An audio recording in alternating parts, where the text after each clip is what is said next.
Peoples party और हुकूमत में बजट मंजूरी के लिए राब्ते हो रहे हैं। अब देखना यह है कि जो इख्तलाफात थे क्या वो सॉर्ट आउट हो रहे हैं, क्योंकि मुलाकात जारी है, लेकिन इस मुलाकात में सेटलमेंट होती है या नहीं, इन पर बात कर रहे हैं। सलीम बुखारी साहब, आपको क्या नजर आ रहा है? कोई हल है इसका? कोई एक दूसरे को मना पाएंगे, या जो एक दूसरे के सामने ऑप्शंस रखी हैं, कौन किस बात पर इत्तफाक करने जा रहा है? देखिए, गुजारिश ये है कि दो पार्टियों के बीच पहले हमने देखा कि पीडीएम के अंदर इन्होंने मखलूत हुकूमत बनाई थी।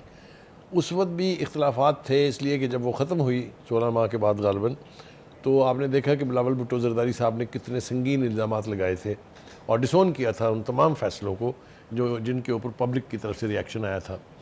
तो उसकी तफसील में जाने का वक्त नहीं है, लेकिन ये कि उस वक्त उन्होंने बिल्कुल कम्प्लीटली हाथ झाड़ दिए थे कि हमारा कोई कसूर नहीं, मैं तो एक वजारत चला रहा था, बाकी सारी जिम्मेदारी उनकी थी। अब इस वक्त जो है पीपल्स पार्टी इंटेलिजेंटली विकेट के दोनों तरफ खेल रही है। देखिए, वो तमाम उनके लीडर्स जो हैं वो अहम आइनी ओहदों के ऊपर विराजमान हैं। आसिफ जरदारी साहब प्रेसिडेंट बने हुए हैं, 2 सूबों में उनके वजीर गवर्नर लगे हुए हैं। अभी मज़ीद जो उनके तकाज़ों की लिस्ट है वो अगर मैं बयान करने बैठूँ यहाँ तो काफ़ी वक्त गुजर जाएगा। मैंने ये सुना है कि जो यानी पंजाब जो है उसके हवाले से सुना जा रहा है कि वो कह रहे हैं कि डीपीओ और कमिश्नर और डिप्टी कमिश्नर तक के लेवल के लोग जो हैं वो उनकी मर्ज़ी के लगा दिए जाएं। ये सब कुछ जो है इसलिए नून लीग को बर्दाश्त भी करना पड़ रहा है और तस्लीम भी करना पड़ रहा है, क्योंकि यकीनी तौर पर यह बात बिल्कुल ठीक है कि ये जो 45 उनके MNAs हैं ये लाइफ लाइन है एक तरह से नून लीग की हुकूमत के लिए, कोई दो राय नहीं इसके बारे में। यही तो हसन मुर्तज़ा भी कहते हैं। और ये जो पीपल्स पार्टी के दोनों विकटों के ऊपर खेलने की बात मैंने की, इससे पहले अगर आपको याद हो बिलावल भुट्टो जरदारी साहब ने इमरान खान साहब को ये पेशकश की थी कि आप आइए और हमारे साथ मिलकर हुकूमत बनाइए मरकज़ में, याद है आपको? तो वो तो भला हो महात्मा खान साहब का उन्होंने उठा के ये तजवीज़ जो है रद्दी की टोकरी में फेंक दी और कहा इनसे बात नहीं करूँगा। लेकिन ये सब कुछ हो रहा है। देखिए, जो पीपल्स पार्टी की पार्लिमानी पार्टी का इजलास हुआ है इस मुलाकात से पहले, जो प्राइम मिनिस्टर बिलावल भुट्टो जरदारी के बीच हो रही है, उसमें भी तकसीम है जी। आधे लोग चाहते हैं कि नून लीग की हुकूमत के साथ चला जाए, वजारतों में शमूलियत इख्तियार की जाए, और कुछ उतनी ही बड़ी तादाद गालबन जो है वो इसके ख़िलाफ़ है कि जी नून लीग को ट्रस्ट करने की ज़रूरत नहीं है, ये हमें डिच करेगी वगैरह वगैरह, जितने भी उनकी बातें होती हैं।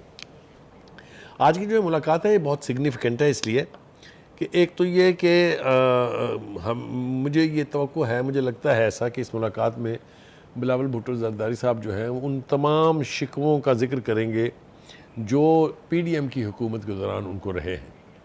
और दूसरी तरफ जो है पीपल्स पार्टी जो है उसकी बहुत सीरियस रिजर्वेशंस हैं। ये जो निजकारी का अमल है, जो प्राइवेटाइजेशन का प्रोसेस है, इसके ऊपर बहुत सीरियस जो रिजर्वेशंस हैं उनकी। जो मुलाकात हो रही है उसके अंदर जो पीपल्स पार्टी की तरफ से लोग हैं उनमें बिलावल भुट्टो जरदारी साहब हैं, उनके साथ शीरीन रहमान साहिबा हैं, राजा परवेज़ अशरफ हैं और नवीद कमर हैं। ये तीनों ही बहुत सीनियर लीडर्स हैं पाकिस्तान पीपल्स पार्टी के। दूसरी तरफ जो प्राइम मिनिस्टर साहब हैं, यकीनी तौर पर इसहाक डार साहब हैं as deputy prime minister, Aurangzeb साहब हैं, चूँकि सारे इकॉनमी के इशूज़ इकॉनमी से रिलेटेड हैं लिहाजा वो भी हैं। कुछ और लोग भी हैं उनकी पार्टी में, लेकिन ये नुमायाँ लोग यही हैं। तो तवक्को ये है कि आज की इस मुलाकात में अब हतमी तौर पर यह फ़ैसला हो जाएगा कि पीपल्स पार्टी ने हुकूमत में शमूलियत इख्तियार करके एक मखलूत हुकूमत के तौर पर आगे चलने का फ़ैसला करना है या नहीं करना है। फ़ैसला उनको बहरहाल करना पड़ेगा, इसलिए कि तनकीद भी बहुत हो रही है, पीपल्स पार्टी के ऊपर भी हो रही है, नून लीग के ऊपर भी हो रही है, कुछ पॉलिसीज़ के हवाले से है, कुछ फ़ैसलों के हवाले से है। लेकिन इस कशमकश को और ज़्यादा गंभीर बना रही है लीडरशिप दोनों साइड की। देखिए, अब एक नई दरफुंतनी जो है वो छोड़ी है हनीफ अब्बासी साहब ने, आपने देख लिया है। उन्होंने तो एक ऐसी दरफुंतनी छोड़ी है, ऐसी दिया सलाई जलाई है कि जनाब हमारे तो बंदे जो हैं वो प्लांटेड हैं पीटीआई की लीडरशिप के अंदर। और ख़ास तौर से उन्होंने रऊफ़ हसन साहब का तज़किरा किया है। उनका ख्याल ये है कि रऊफ़ हसन साहब ने इस बात को तक़वियत पहुँचाई है कि जो पीटीआई है ये फ़ॉरेन फंडिंग पर चलती है, इसलिए कि उन्होंने बानी पीटीआई के जो सोशल मीडिया अकाउंट्स हैं उनके हैंडलर्स को बताया कि वो अमेरिका में है और ये कि वो सेल्फ फाइनेंस करते हैं, हम उनको पैसे भी नहीं देते, उनके पास पैसे खुद ही कहीं से आ जाते हैं। तो उसका ख्याल ये है कि उन्होंने हमारा काम किया है। ये खालिस्तान एक दरफुंतनी है, लेकिन इसके ऊपर फिर रद्द अमल जो है वो भी आया। लेकिन पहले हम बात कर लें कि हनीफ अब्बासी साहब ने और क्या क्या कहा। उन्होंने कहा कि फजलुर रहमान और महमूद अचकज़ई साहब जो हैं ये अब जाके पीटीआई की गोद में बैठ गए हैं, लेकिन उनको ये चाहिए था कि जिस किस्म के इल्ज़ामात पीटीआई उन पर, उनकी लीडरशिप के ऊपर और उनकी पार्टी के ऊपर लगाती रही है, कम अज़ कम खान साहब से माफ़ी तो मंगवा लेते हैं उसके लिए। वो दूसरा ये कि उन्होंने कहा कि जब उनसे पूछा गया कि जी पीटीआई के जो बानी हैं क्या वो जेल से बाहर आ रहे हैं, तो उन्होंने कहा कि मैं तो उन्हें जेल से बाहर आता नहीं देख रहा हूँ, और ख़ास तौर से उन्होंने हवाला दिया कि उनके ऊपर जो तोशाखाना केस 2 जो इस वक्त प्रोसेस में है, वो बानी पीटीआई के लिए भी और बाकी लोगों के लिए भी काफ़ी हैरान कुन और परेशान कुन होगा। अब इसके ऊपर रिएक्ट करते हुए देखिए उनकी क़यादत की तरफ से जो है वो उनके रहनुमा जो है हसन मुर्तज़ा साहब, उन्होंने लाहौर में प्रेस कॉन्फ्रेंस में कहा कि आपका जो इक़्तिदार है, जो आपने हुकूमत बनाई हुई है, ये हमारी मरहून मिन्नत है, हम आपकी हुकूमत की लाइफ लाइन है, अगर हम अपने 45 बंदे विड्रॉ कर लें तो you are neither here nor there. वो कहते हैं कि जी सर सख्त बातें भी की, ये भी बोला कि आप अडियाला जेल में होंगे, और फिर उसका जो जवाब आया मोहसिन शाह नवाज साहब की तरफ से, तो ये इख्तिलाफात बड़े संगीन होते जा रहे हैं। उसी तरफ मैं आ रहा हूँ कि ये जब दो पार्टियों के बीच इस तरह के बयानात की जंग शुरू हो जाती है तो इससे दूरियां बढ़ती हैं, कुर्बत नहीं आती है कभी भी।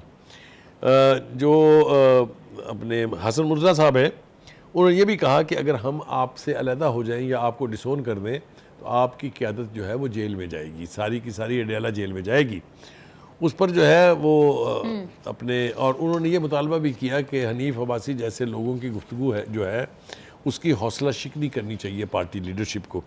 मोहसिन शाह नवाज रांझा साहब की जो आपने गुफ्तगू की, उन्होंने कहा जी बात यह है कि हम तो जेल जाएंगे, आपने कह दिया कि हम जाएंगे, लेकिन जाएंगे हमारे साथ आप भी सारे, पीपल्स पार्टी और पीपल्स पार्टी की क़यादत भी हमारे साथ जो है वो जेल में जाएगी। इनका कहना था कि पीपल्स पार्टी मिर्च मसाले वाले बयानात देकर मुस्तकबिल की सियासत बचाना चाह रही है। मुस्लिम लीग नून और पीपल्स पार्टी सास बहू के रिश्ते में एक दूसरे के साथ जुड़े हुए हैं।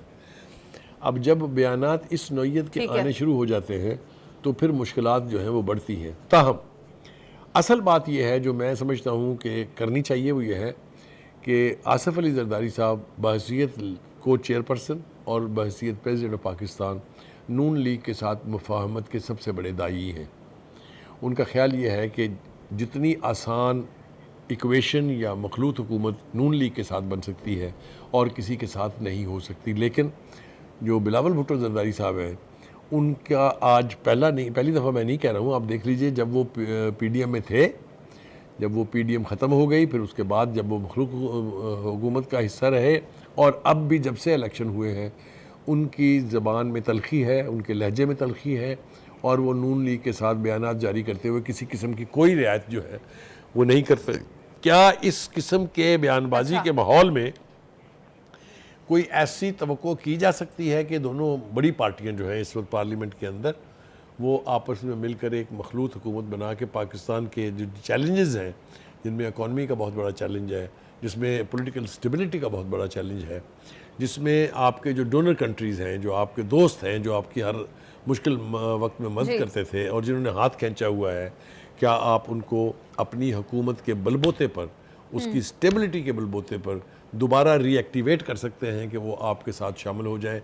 ये हैं वो चैलेंजेस जो इस वक्त नून लीग को तो बहरहाल लाहक हैं, लेकिन मैं नहीं समझता कि पीपल्स पार्टी भी उसमें एक्सेप्शन है। जी सलीम बुखारी साहब, ट्रस्ट डेफिसिट मौजूद है और जहां पर एतमाद ना हो वहां पर खोखले रिश्ते होते हैं, लेकिन यहाँ तो हुकूमत बनी हुई है। तो पूछना चाहूंगी कि आपका सहाफत में बहुत वसी तजुर्बा है, आपको क्या लगता है कौन किसके लिए मजबूरी है इसमें?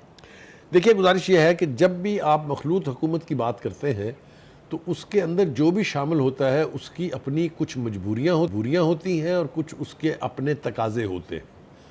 तो पॉलिटिक्स के बारे में चूँकि फार्मूला यही है कि politics is a game of compromise, there is nothing finally said in politics. तो इसलिए ये तलखियाँ हिस्सा है। बुखारी साहब, ये कॉम्प्रोमाइज़ की गेम है, लेकिन अब देखना ये है कि इन जमातों का ऊन किस करवट बैठता है। क्या ये दोनों जमातें मिलकर मुफाहमत करती हैं और इकट्ठे बैठती हैं मुल्की मुफाद के लिए? तो ये आने वाले वक्त में पता चली जाएगा, होप सो कि बहुत जल्दी पता चलेगा।